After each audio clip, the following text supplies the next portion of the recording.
வணக்கம். திருப்பத்தூர் மாவட்டம் ஸ்ரீ வேட்டக்காளியம்மா ஆலயத்திலேருந்து உங்கள் அருள்வாக்கம்மா. இப்போ நம்ம மயான கொல்லை மயான சூறை இடுறதுக்கான வீடியோ இது. வருகின்ற மாசி அமாவாசை அன்று நம்ம சன்னிதானத்தில் மயான கொல்லை நம்ம மயானத்தில் நடத்துகிறோம். அதுக்கு முன்னால் 26ஆம் தேதி அம்பாளுக்கு பாலாபிஷேகத்தினால பால்குடம் இங்கே ரணபத்திரகாளி கோயில்னு ஏரிக்கரையிலேருந்து நம்ம பால்குடம் புறப்படுது. பால்குடம் எடுத்துன்னு இங்கே 12-11 மணிக்கெல்லாம் அம்பாளுக்கு பாலாபிஷேகம் நடக்கும்.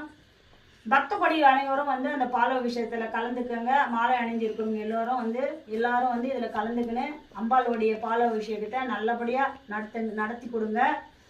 அப்புறம் அன்னைக்கு இரவு அன்னைக்கு சிவராத்திரி என்று 4 கால பூஜை, சிவனுக்கு 4 கால பூஜை நம்ம ஆலயத்தில் இருக்கு. அந்த சிவனுக்கான பூஜையை சத்தியும் சிவனும் ஒன்று அப்படின்றதுனால